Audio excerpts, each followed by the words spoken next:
Kita setuju, motor adalah transportasi paling cepat, efisien, dan terjangkau. Di Indonesia sendiri, setidaknya di rumah minimal punya satu motor, bahkan terkadang orangnya ada 3, motornya ada 5. Ini bisa terjadi karena di Indonesia sendiri emang kemana-mana enaknya naik motor. Bebas macet, bebas bayar pajak mahal, bebas mau masuk jalan mana aja, seperti gang sempit ataupun area jalan besar. Dengan motor, kalian bisa melakukan itu semua. Namun, motor saat ini banyak banget jenisnya. Dan yang paling umum dibeli dan paling laku tentu aja motor matic. Tapi buat orang-orang idealis dan ingin terlihat keren, motor matic bukanlah jawabannya. Karena motor keren menurut kebanyakan orang Indonesia adalah motor sport fairing. Tapi nih, kalau udah sport fairing, jangan yang cc-nya kecil alias 150 cc. Karena walaupun udah fairing, tetap aja motor tersebut dihujat motor kopong. Serba salah kan? Lalu bagaimana? Tentu aja minimal yang memiliki cc di 250 dan 2 silinder. Dan untungnya di Indonesia sendiri motor-motor ini sudah tersedia semenjak Kawasaki mengenalkan Ninja 4 tak karbu pada sekitar tahun 2008-an. Kawasaki kala itu menjual motornya kalau nggak salah di harga 35 jutaan.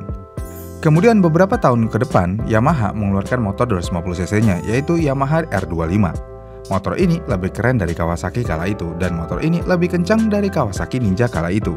Dan motor ini sempat menjadi favorit bagi kebanyakan orang. Dalam kelas 250cc kala itu, kedua pabrikan ini ajalah yang bersaing. Tapi semua itu berubah ketika Honda memasuki kelas ini. Yang mana Honda pada tahun 2016 resmi mengeluarkan Honda CBR 250RR. Dan ketika pertama kali dikeluarkan, motor ini langsung menjadi fenomenal. Desainnya mengalahkan Yamaha R25 dan Kawasaki Ninja yang sudah mulai monoton.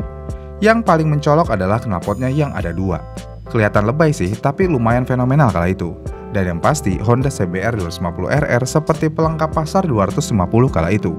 Dan yang pasti juga, motor ini lebih kencang daripada Ninja 250 dan Yamaha R25. Intinya, motor ini benar-benar penyempurna dan pelengkap yang tidak ada di pasar. Dan ketika diluncurkan, semua orang pengen beli motor ini. Tapi sayangnya kebanyakan orang akhirnya mundur beli motor ini. Kenapa? Karena harganya ternyata mahal.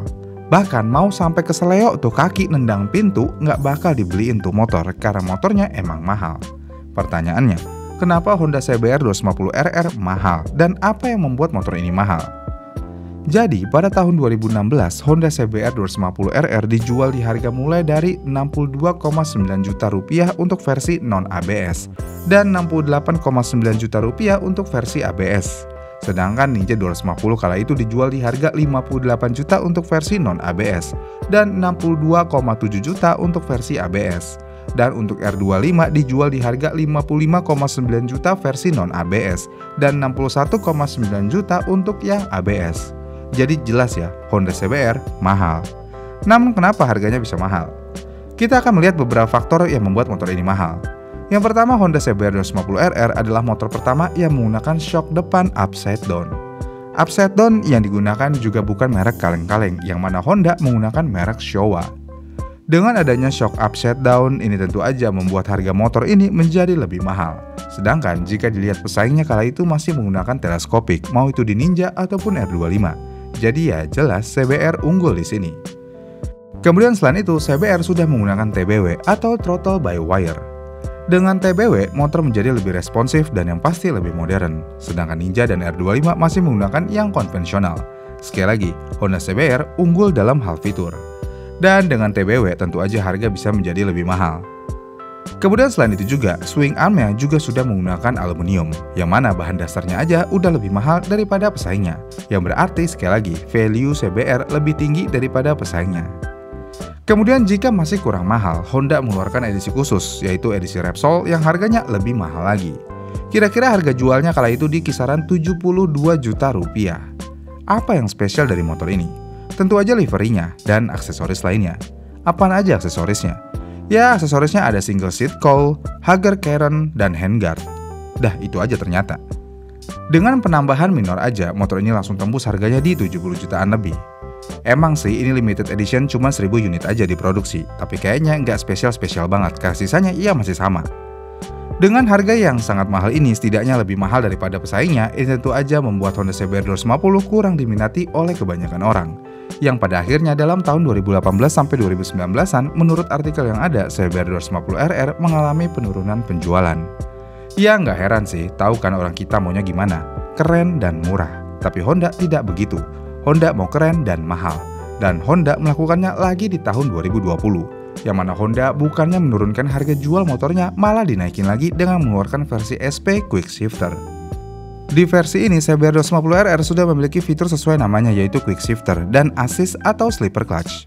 Selain itu juga, mesinnya juga sudah di-upgrade sedikit, yang mana mesinnya sudah menggunakan mesin 250cc 2 silinder DOHC 8 katup, yang bisa menghasilkan tenaga di 30 kW di 13.000 rpm dan torsi maksimumnya di 25 Nm.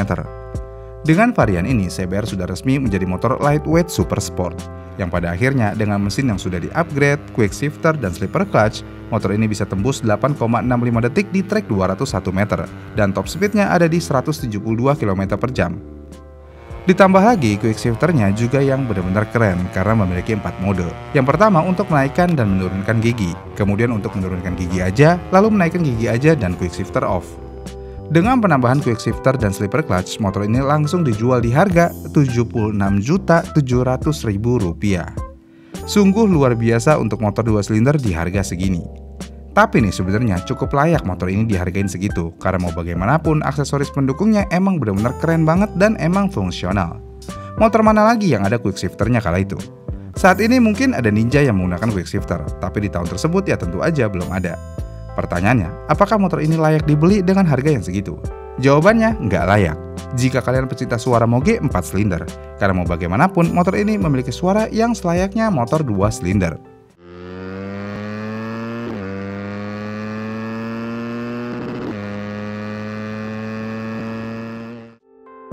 Tapi, motor ini layak buat kalian yang suka dengan fitur. Kita lihat aja harga quick shifter di aftermarket harganya berapa. Harganya mulai dari 1 jutaan sampai belasan juta rupiah.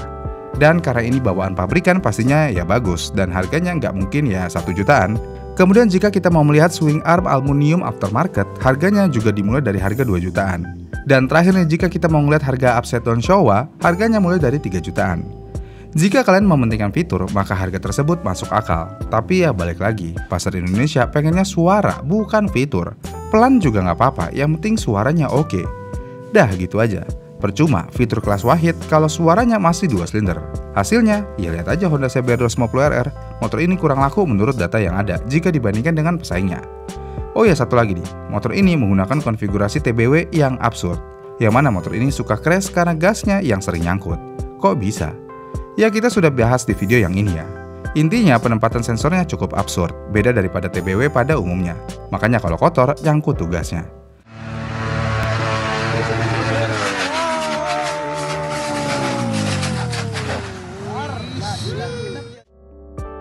Ya dengan kelebihan dan kekurangan yang ada di motor ini emang mahal sih hitungannya. Gimana nih menurut kalian? Apakah CBR 250RR ini overpriced atau emang seharusnya segitu harganya? Komen di kolom komentar di bawah ya, dan sampai jumpa di video selanjutnya.